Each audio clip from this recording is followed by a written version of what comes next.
I have once again gone on a journey back in time to uncover some of the oldest One Piece takes on the internet. Let's see what the One Piece community was like in 2005. Do you think that Luffy will have the same fate as Roger? Will Oda do that to one of his main characters? I have some thought about this, but let's see what people responded first. If Luffy gets executed at the end of One Piece, then One Piece will be the best manga ever. It will have so much emotions. I wonder what my GOAT from 2005, Battle Frankie, thinks about this. Yeah, I like the idea of Luffy continuing the cycle and starting the new era. I can't see him lingering on for years and years. He'll have accomplished his goals and fulfilled his dream. I think he'd love to be the one to leave that legacy behind. One Piece, his treasure. This might be the first time I disagree with Battle Frankie. The entire reason why Luffy wants to be the Pirate King is because he sees it as the definition of freedom, and that's what he seeks above all else. Battle Frankie says that he would have accomplished his goals. Yes, sure, but wouldn't he want to live in that freedom for as long as possible? I don't think linger is the right word to use here. Luffy wouldn't linger, he would go on new adventures. He wouldn't just set up camp somewhere because he gained the title of Pirate King. He would still be the same person, and he sure as hell wouldn't turn himself into the Marines. And then we got a response to this that is really ahead of its time.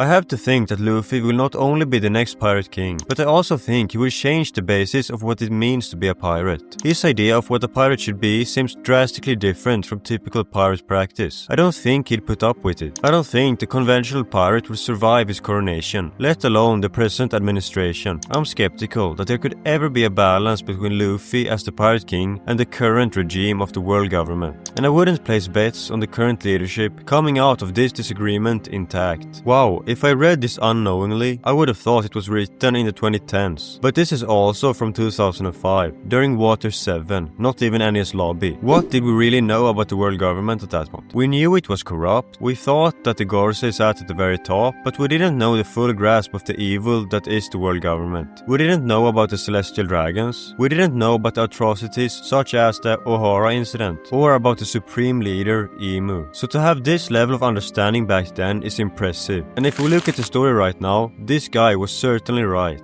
The final war is coming, and there is no way that the world government survives the rise of Monkey D. Luffy. Absolute class take from this guy. Let's look at some other thread.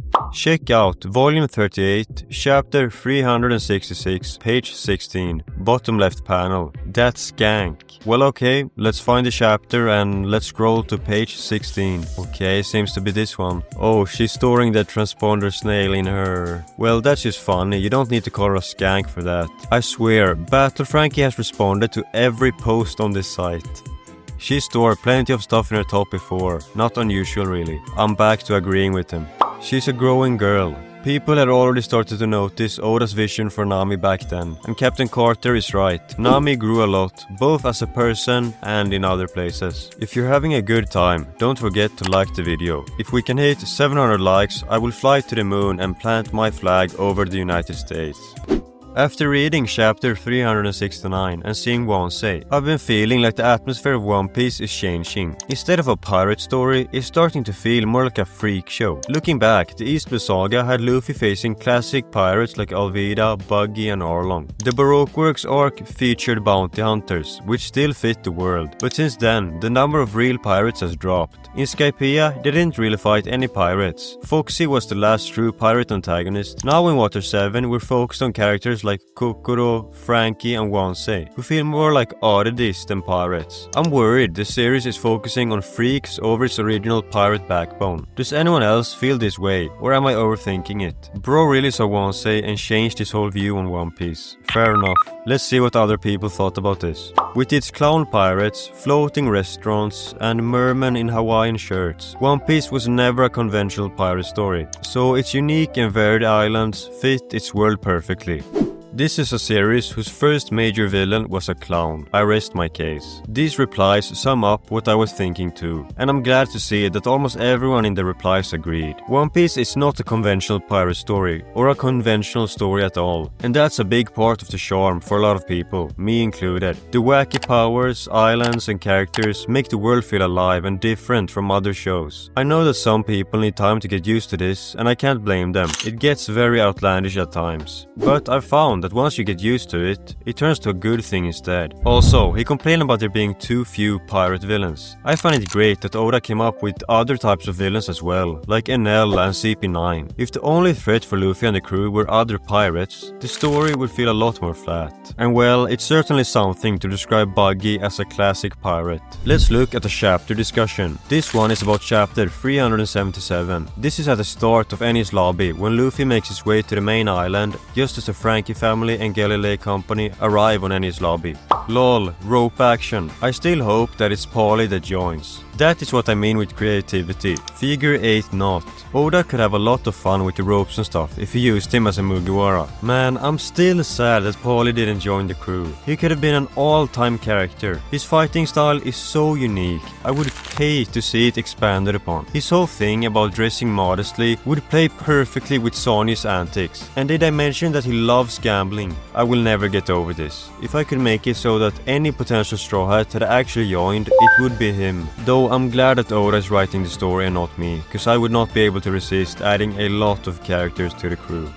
On Enies Lobby, our force is 10,000. Yeah, and I'm alone. Out of my way. Best lines ever. That is a really good line. But it made me think about other Luffy lines. What is truly his best one? An early one I thought of was this one from Along Park, where he explained how much his crew mattered to him, and that he didn't know anything about swords, that he couldn't navigate or couldn't cook, that he couldn't even lie, and that he needed his friends to get ahead in life. That's one of those early ones that make you realize that One Piece isn't just a silly pirate manga. It's got so much more depth than that. Then there's what he said after Usopp asked Rayleigh about the One Piece, that he would quit being a pirate if he told them what it was, because he doesn't want a boring adventure. But he beats that line only moments later when he says that he doesn't want to rule anything. He just wants to be free. That one might be my favorite. It really sums up his whole character. Let me know your favorite Luffy line in the comments. Let's go back to the general forum.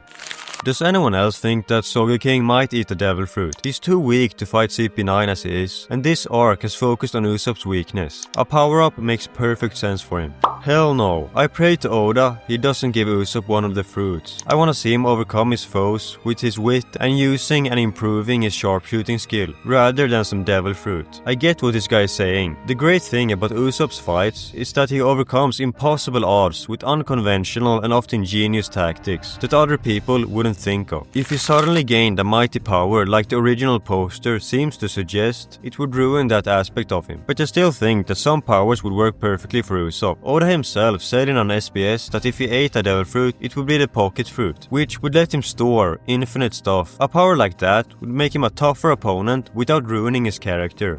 I'm still rooting for Soga King's staff to eat a fruit. I've never thought of that. It would be very cool actually. It's a slingshot though, not a staff, if I may.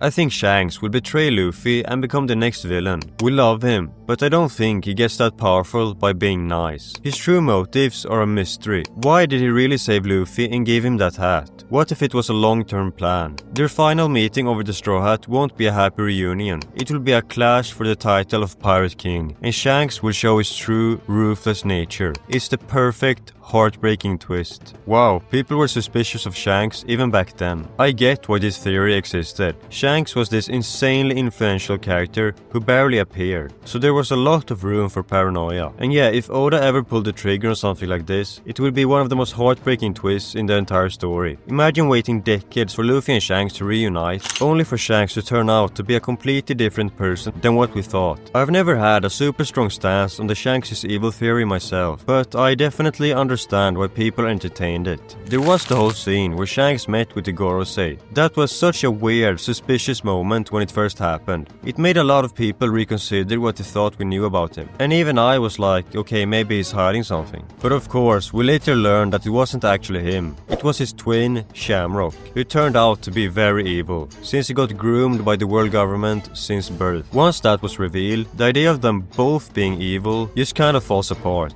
Oda loves parallels, but he's not going to turn Shanks into a double agent mastermind and give him an evil twin on top of that. At some point it stops being a twist and starts being a soap opera. So yeah, back in 2005, the evil Shanks theory made sense because we basically knew nothing about him. But with everything we know now, I just don't see a world where Shanks is some hidden final villain. He's still mysterious, sure, but not in the secretly planning Luffy's downfalls in chapter 1 kind of way. That's all the takes we have time for today. Let me know in the comments which ones you agree or disagree with down below. And if you missed any of the previous parts, they're right here.